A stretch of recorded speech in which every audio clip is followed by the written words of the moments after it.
पेट wait town में दोस्तों आपका स्वागत है। दोस्तों आज हम जानने वाले हैं, बात करने वाले हैं इंजेक्शन जोलकोल डी के बारे में।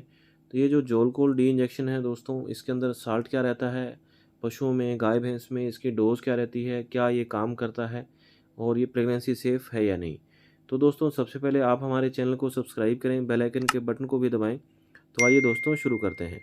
जोलकोल डी इंजेक्शन दोस्तों केरेस लेबोरेटरी का आता है और दोस्तों जहाँ तक इसके अंदर साल्ट की बात करते हैं तो इसके अंदर डीक्लोप्रोस्टेनॉल होता है और ईच एमएल में 75 mcg अपने को ये डीक्लोप्रोस्टेनॉल ये साल्ट जो मिलता है। और दोस्तों अगर इसके फॉर्म की बात करें तो इसके अंदर डेक्स्ट्रोप्रोटेरी इसके अंदर जो इसकी फॉर्म होती है और इसी कंपनी का एक जोलकोल नाम से जो इंजेक्शन आता है जिसके अंदर क्लोप्रोस्टेनॉल होता है। और दोस्तों क्लोप्रोस्टेनॉल की बजाय जो डीक्लोप्रोस्टेनॉल जो साल्ट है जो जोलकोल डी इंजेक्शन के अंदर आता है, ये 3 गुना अधिक पावरफुल होता है, 3 गुना अधिक ज़्यादा अपने रिजल्ट जो दिखाता है।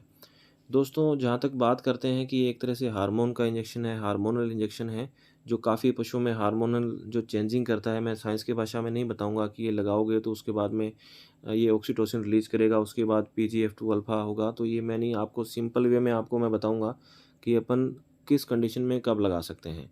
तो दोस्तों इस इंजेक्शन को जब भी आप उपयोग करें, एक पशु चिकित्सक की देखरेख में उनके परामर्श से ही उपयोग करें, क्योंकि हार्मोनल इंजेक्शन है, थोड़ा सा भी इधर-उधर कुछ हो जाता है तो पशुओं में प्रॉब्लम क्रिएट हो सकती है। दोस्तों अब बात करते हैं कि ये पशुओं में कब-कब लगाना चाहिए। दोस्तों अगर आपके पास गाय-भैंस है, वो हीट में नहीं आई है, पशु लंबे समय से स्ट्रेस या सब स्ट्रेस है या साइलेंट हीट है, पशु हीट में आ रहा है पर अपने को पता नहीं चल रहा है, खुल के हीट में नहीं आ रहा है या हीट में आया नहीं अभी तक, तो दोस्तों वहाँ पे उसको ताव में लाने के लिए, हीट में लाने के लिए अपन इस इंजेक्शन को लगा सकते हैं। और ज़्यादातर इस इंजेक्शन का जो प्रयोग है, हीट में लाने में ही किया जाता है।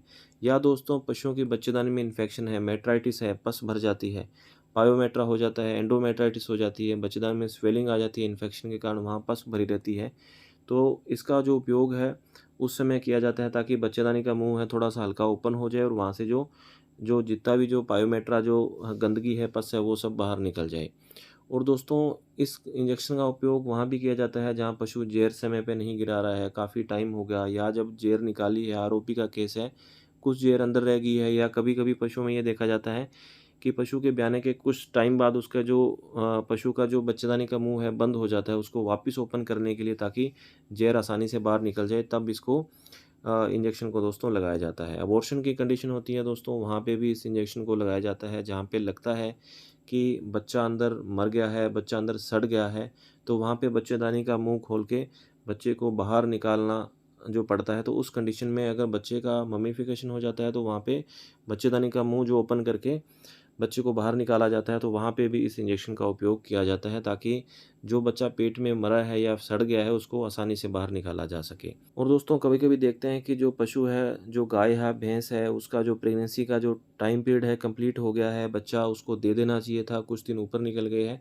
तो वहाँ पे क्या है कि बच्चेदानी का मुँह पूरे से खुलता नहीं है या कुछ ही मुँह खुलता है, पूरा मुँह नहीं खुलता है। तो दोस्तों वहाँ पे क्या है, उस कंडीशन में जो बच्चे को जन्म दिलाने के लिए इस इंजेक्शन को गाय-भैंस में उपयोग किया जाता है ताकि बच्चा आसानी से बाहर निकल सके। तो दोस्तों ये जो इंजेक्शन है बहुत ही अच्छा इंजेक्शन है, बहुत ही इसके अच्छे रिज़ल्ट भी हैं, ऐसी बात नहीं है। पर सबसे बड़ी बात है कि इस इंजेक्शन को हमेशा सोच समझ के ही लगाया जाता है, ऐसा नहीं है हीट में नहीं आया तो तुरंत लगा दो। इसके लिए अपने को बहुत सी चीज़ों का ध्यान रखना पड़ता है। दोस्तों बात करते हैं इस इंजेक्शन की डोज़ क्या रहती है। दोस्तों गाय-भैंसों में अगर बात करें तो इस इंजेक्शन की जो डोज़ है 2 ml इंट्रामस्कुलर है। इसको सिर्फ मास में ही इस इंजेक्शन को प्रयोग किया जाता है, आईवी इस इंजेक्शन का उपयोग नहीं किया जाता है। तो इसमें ये भी ध्यान रखने वाली बात है, जब भी इस इंजेक्शन का प्रयोग हो तो सिर्फ़ और सिर्फ़ आईएम इंट्रामस्कुलर ही इसका उपयोग हो। दोस्तों जहाँ तक इसके प्रेगनेंसी सेफ़ की बात आती है तो दोस्तों ये इंजेक्शन प्रेगनेंसी सेफ़ नहीं है। आपको लगता है कि आपकी गाय-भैंस के इंजेक्शन जो एआई अपन करवाई थी उस समय को भी 3-4 महीने हो गए हैं, वापस ये जो हीट में नहीं आई है, पर अपने को कन्फर्मेशन नहीं होता है कि जो ये गाय प्रेग्नेंट है, तो वहाँ पे अगर लगा देते हैं तो कभी-कभार अबॉर्शन हो जाता है। इसलिए आप अपने जो पशु चिकित्सक हैं उनसे अच्छे से जाँच करवाएँ, उसके बाद इस इंजेक्शन का प्रयोग करना होता है। नहीं तो ये जो गाभिन पशु है, प्रेग्नेंट पशु है, उसका अबॉर्शन भी इससे हो जाता है, तो ये प्रेगनेंसी सेफ़ नहीं है। दोस्तों इस इंजेक्शन का जहाँ पे हीट में लगाने की जब तक बात आती है जहाँ तक, तो दोस्तों इस इंजेक्शन के लगाने के 72 से 96 घंटे के आसपास अपन को एआई करनी होती है। और दोस्तों कभी-कभी अपन हीट में पशु को लाने के लिए इस इंजेक्शन का जब उपयोग करते हैं, तो लगभग पशु क्या है कि 12 से 24 घंटे या 48 घंटे के आस-पास जो हीट में आ जाता है। तो आपने हीट में आते ही उस समय एआई नहीं करनी है। 72 घंटे बाद ही इस जो पशु की है, जो जानवर हीट में है, उसकी एआई करनी है। नहीं तो क्या है कि उसकी कंसेप्शन रेट जो डाउन रहती है, रहने के उसके ठहरने के चांस बहुत कम हो जाते हैं। और दोस्तों लगता है कि पशु जो हीट में नहीं आया है, इंजेक्शन लगाने के बाद भी हीट में नहीं आया, तो लगभग 11 दिन बाद दोस्तों अपन इसको रिपीट कर सकते हैं। दोस्तों अगर बात करते हैं अपन अदर एनिमल में इसकी डोज़ की, अगर दोस्तों हॉर्स में अगर इसकी डोज़ की बात करें, तो 1 से 2 एमएल हॉर्स में इंट्रामस्कुलर इसकी डोज़ होती है। भेड़-बकरियों में 0.5 एमएल, आधा एमएल इसकी डोज़ होती है। सूअर में 0.7 एमएल इसकी अपन डोज़ दोस्तों लगा सकते हैं। और दोस्तों गाय-भैंस में जहाँ तक मैंने बताया था कि 2 एमएल इंट्रामस्कुलर इस इंजेक्शन को आपने यूज़ करना है।